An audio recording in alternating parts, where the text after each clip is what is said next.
Hey guys, we got a webbot hit today. One of my subscribers actually sent me a message. Thank you. You know who you are. Perfect webbot hit. I mean, perfect. But before I get into that, just as a piece of advice, if you sell a car, truck, vehicle, whatever to somebody else, and they say, hey, listen, can you keep the license plate on it for, I just want to drive this home. I don't want to get stopped by a cop, this and that. And you say, okay. Don't say, okay. Say, no, I can't do that. I need the license plate. I sold the RV. Some of you were my subscribers back then. We got an RV. I think we got it for like $3,500 or $45 maybe. I don't even remember. Maybe it was $4,000. Sold it for $6,000. Made a couple bucks. And the guy, can we use the license plate? We want to go camping like tonight. It was Saturday. And, we got friends out there and we just don't want to go into this park without a license plate on. Yeah, all right, no problem. You're going to send it back to me next week? Yeah. Never got the license plate back. Next thing I know, I'm getting crap in the mail. Toll violation, state of Florida, blah, blah, blah. Please respond or pay the toll. Okay. I call up. Listen, I sold the vehicle. I don't have the vehicle anymore. Okay. Well, it's actually not the state of Florida you're talking to. It's a private company that handles the violation. So they say, well, when this citation was issued, it was still in your name because our computers check before it prints out and mails.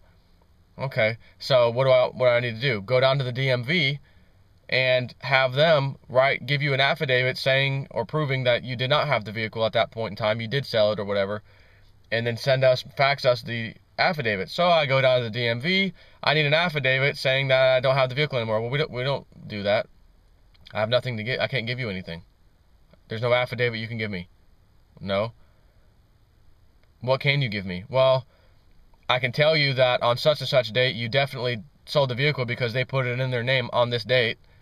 So that's funny. That date you're telling me is actually before the date of this citation going out that they claimed when they checked it on that date, which was several days later, by the way, it was still in my name. I know your computers don't take several days to update a simple database.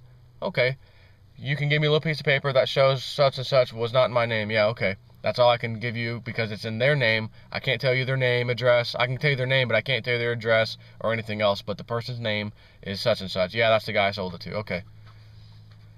So I fax the stuff in. I tell the lady, look, I cannot send you this because they don't have an affidavit to give me. But I can fax you something that shows it's in someone else's name and the date it's in their name, which is actually after or before this citation went out. So that should be clear. Okay, fax that over. I'll update the account. Okay.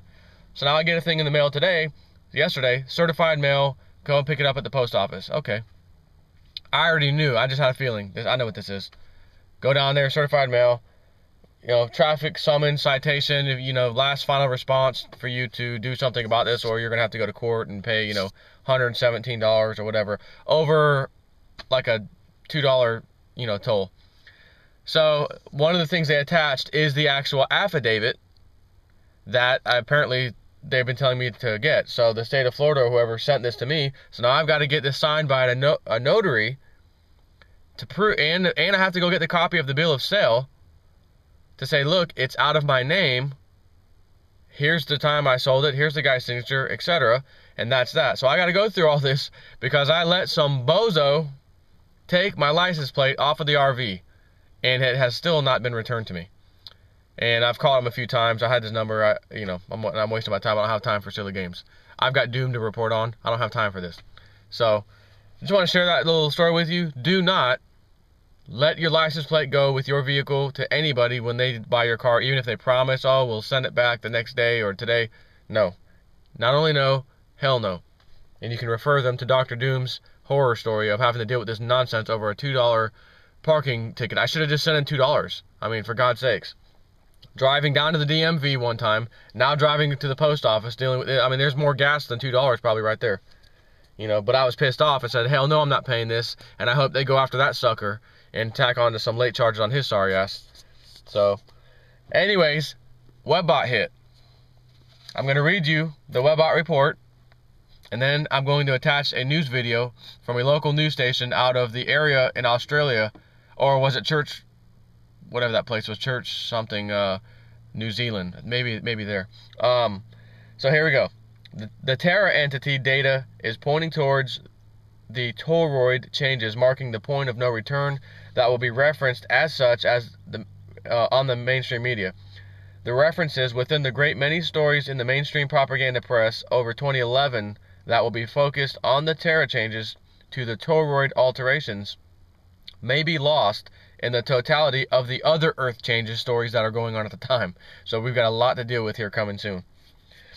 Some of the Terra entity stories making the news this year will include sinkholes gone amok. The Terra entity continues to build supporting sets for sinkholes that will consume large buildings. Some of the language has already manifest. However, the growth rates of the supporting sets outpaces any appearance of the linguistics within the mainstream media press of about 4-to-1. So the sinkhole subset is going to be huge. The sinkhole subset includes aspect attribute sets for critical roads and telecom buildings and cell towers and water tanks. Remember that one. And water tanks and lakes and rivers to be swallowed or consumed or lost. In the rivers and lakes supporting set, the sinkholes are to alter the course of the rivers and drain whole lakes in 2011. Now, let me just read that one little important part as you watch the next news clip. The sinkhole subset includes aspect attribute sets for critical roads and telecom buildings and cell towers and water tanks and lakes and rivers to be swallowed or consumed or lost. Now get ready for this news clip that just happened. And again, thank you, YouTube user, you know who you are, for sending me this, because this is one of those things that I may not have caught, or it may have been a day or two that someone else posted on the internet and then I find it and then I do a video. This person gave it to me immediately. It was posted today. Fantastic. So, appreciate that, and I'm going to now end this video by showing you the news information, which is a local news station of that area that talks about this, and you get to see what they're talking about, speaking of water tanks and holding water type of things. So anyways, talk to y'all later. Check this video out. A reservoir the size of a football field has emptied in the days since the earthquake, leaving the few residents still in the area wondering what's happened to the water. The reservoir in the hillside suburb of Huntsbury suffered cracks and shifted with the force of the quake. Rachel Tiffin reports. This used to hold 36 million litres of water. But during last month's quake, the reservoir sprung a leak and started making noises. Very eerie sloshing sound inside. It sounded very substantial waves inside, and we would just run each time. It was not the place to be. 2 weeks on, the tank's empty, and so's the neighbourhood. But the question remains, where has all that water gone? Down at the bottom of Huntsbury Hill, Wolf just got a theory. He says he's no engineer, but when the clay is clearly sodden 2 metres down, it's not too hard to figure out. The dampness is really what worries you, and if it's gone down to bedrock, again, I'm not an expert, but if it goes down to bedrock and then you've got the loose on top of it and it starts sliding, I don't think I feel terribly safe then. Over the weekend, heavy rainfall caused water to spout from Ramahana Road. Houses have shifted and sunk, the one on the corner's been red-stickered, and quake-formed gutters have emerged. A consultant for civil defence told 3 News damage to the reservoir floor allowed all 36 million litres to seep out. And while most of it was soaked up in the ground underneath, some of it ran out into naturally formed tunnels and in theory may still be sitting there. Down on Centaurus Road, Ron Bruce reckons he's copped a fair bit of it. He's been pumping thousands of litres from his house since the September quake and says the last one just made it worse. Bottling it and selling it as spring water. Other than that, we could dig a big trench here and turn it into a spa. Which doesn't seem fair with so many in Christchurch still without water.